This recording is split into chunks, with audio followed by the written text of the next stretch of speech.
Australia will continue to be experiencing warmer and drier conditions. I make this point that despite the fact that we are seeing some welcome and more relieving conditions in the foreseeable future over the next few days, and at this point I have not been advised to me the next spike day, as we've seen in previous times. That's not to say one won't present itself, but it is to stress again that our focus is very much on not only the significant recovery plans that are being put in place, and we'll be announcing more of those today after the National Security Committee in its expanded form met today with the ERC, but to stress that there are still many more months of a response and directly confronting these fires as they continue, whether they're smouldering in places where they've had some welcome rain or are active in still many cases around the country. And so we also have seen in Victoria today, as those in Melbourne in particular will have been noticing the same sort of haze and smog that others have experienced, particularly up in Sydney earlier in this fire season and has been experienced here in the capital. This is also a reminder, I think, to Australians of the ongoing bushfire crisis, even though weather conditions for right now and over the next few days are going to provide further opportunities for both firefighters and for response efforts to roll in to the various communities that are receiving this support. Yesterday I was able to advise the Premier of Victoria of further supports that we're putting in place in Victoria, and they'll be duly announced between our respective ministers about the various requests that they've been making. That means that is bringing it more into line with Category C assistance, as is already in place in New South Wales. That's supporting issues such as community recovery, as well as enabling us to then better define what our Category D support is. Now, why is that relevant? The Category D support, as I said when I announced the $2 billion recovery fund, Category D support is provided completely and funded absolutely by the Commonwealth Government out of that recovery fund. And that recovery fund, as you know, has already supported the payments to local governments. It has already supported the mental health plan that I announced here with the Health Minister. It has already supported the wildlife recovery program that was announced, and we'll be making some more announcements from that plan today. I'm also very pleased and appreciative of the revision to the travel advice by the US administration, for that being scaled back to level 1 again. As I indicated to you 2 days ago, I had the opportunity to raise this at very senior levels of the administration, and I particularly thank the US administration, obviously the President, but also Vice President Pence and also Secretary Pompeo for their kind attention and urgent attention to those issues, and we very much appreciate that being revised, and that will be, I think, a welcome encouragement to our tourist industry, not just in the bushfire affected areas, because these things affect the tourist industry more broadly. And obviously the discussions I had with the US administration was to point out the broad nature and the large-scale nature of our continent, and the fact that obviously you could still go swimming on the reef, and you could still be visiting Kakadu, and you could still be visiting Uluru and over in Western Australia and down at Cradle Mountain, and as I was able to say, and the south coast of New South Wales is open again as well. And so I very much thank the United States administration for moving so quickly to address the concerns I raised and other officials raised with them in recent times. The defence focus at present is focused on a number of issues. Firstly, they are working on fire breaks that are related to the Duns Road fire, fodder distribution, bridge damage assessment. I also commend them on the great work they did with those who are finally able, with escort, to be able to make their way out of Mallacoota. Some 66 vehicles were able to make their way out of Mallacoota, so that would have included people with caravans, things like this, who had remained in Mallacoota. They didn't want to leave those vehicles, and they stayed there for that period of time and didn't participate in the evacuation. But 66 of those vehicles were able to make it through with Defence Force support. They are also very active in animal burial, carcass disposal, which also presents very real health issues.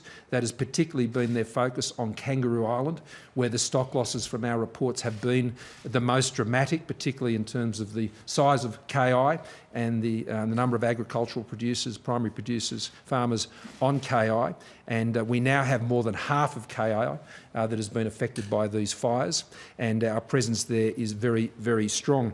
The Defence Forces have also been supporting the protection of important economic assets such as forestry assets, and that's why the very significant their work doing around the fire break and relating to the Duns Road fire is so important to protect those forestry assets, which are going to provide livelihoods for that part of the country and the forestry industry into the future. So we welcome their great support there.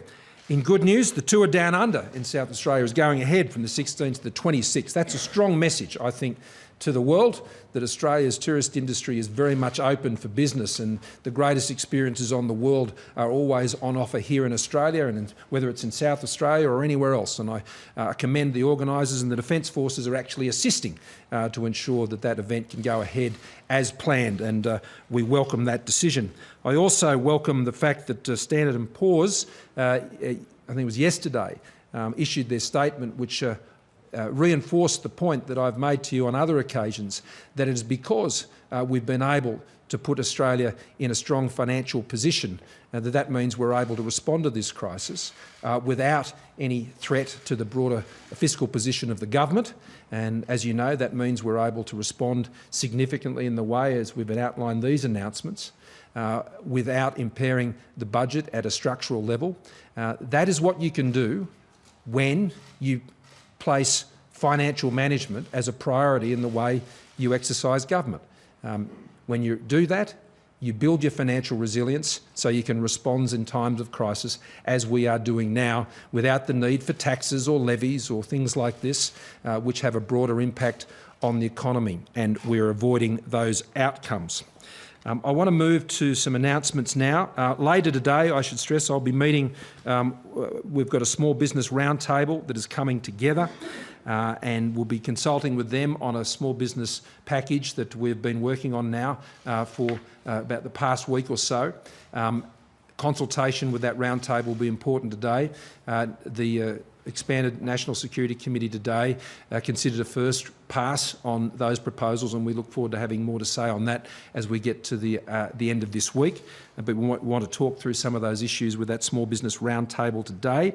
The Deputy Prime Minister and the Health Minister have already held hookups and roundtables with stakeholders in transport and health sectors. Minister Robert will be similarly speaking with disability groups this afternoon. Tomorrow, roundtables have been organised with key environmental groups hosted by Minister Lee. Broad science community was hosted by Minister Andrews, the education sector hosted by Minister Tehan, and the financial services sector hosted by the Treasurer, along with Michael Sukkar and Senator Hume. That's happening tomorrow. On Thursday, the Treasurer and Assistant Minister for Charities, Senator Zelja, will meet with charities and key not-for-profit stakeholders. Minister McKenzie will be talking with the agricultural sector and taking them through the announcement I'll take you through in a second. Minister Birmingham is bringing together the tourism sector. On Friday, after attending the funeral for Sam McPaul, I'll be bringing together peak bodies to ensure our bushfire relief, response and recovery effort is strong and coordinated across the country, and that'll provide an important opportunity to both brief all of those organisations and get their feedback and response. Today, we have agreed an important package to support our farmers, to support our graziers, to support our primary producers. And that package is delivering significant support under Category D that was provided in response also to the North Queensland floods, where you know that devastated graziers and farmers right across those parts of North Queensland where their entire herds were decimated. Those grants of up to $75,000 proved an absolute lifeline to those agricultural communities and, importantly, to the farmers to whom they were provided. We will be providing those $75,000 grants, up to $75,000, to farmers and primary producers in the affected areas to enable them to deal with the immediate needs that they have where they have been impacted by this fire event. And so where they've had that impact, and that can be everything from sheds and fences, or it could be equipment, it could be the solar panels that actually power their pumping facilities on their dams or anything of this nature. Carcass disposal, where they've been engaged in that, the need to employ veterinarians and things of that nature. This is crucial rebuilding, immediate recovery support that is absolutely critical to enable these primary producers, these farmers, these graziers, to be able to get through this first hurdle, to get over this first hump, so they can be able to put themselves into a position to be able to start planning for their future. It's this $75,000 support, we estimate, and have assigned some $100 million out of the Recovery Fund to support this. This is an estimate, it is not a cap. This will be a demand-driven program. If more is needed under the demand, then more will simply be paid without the need for any further decision. This will be a demand-driven program. The primary producer, the farmer, the grazier, does not have to have their principal place of residence affected by this in order to have access to this funding support. It includes the support that is provided already at Category C, but there are some tighter access conditions that are applied to that Category C funding. For example, what we will be doing is exempting any off-farm income in the same way that we have exempted off-farm income of up to $100,000 per person when it comes to the assessment of the farm household allowance. We will be exempting that off-farm income up to that amount per person to ensure that those farmers whose properties have been affected are able to get access to this important assistance, and I think that will be a real shot in the arm. Those farmers and those properties, primary producers that I've visited, I know this is what they need right now. And these payments will be made by the state governments.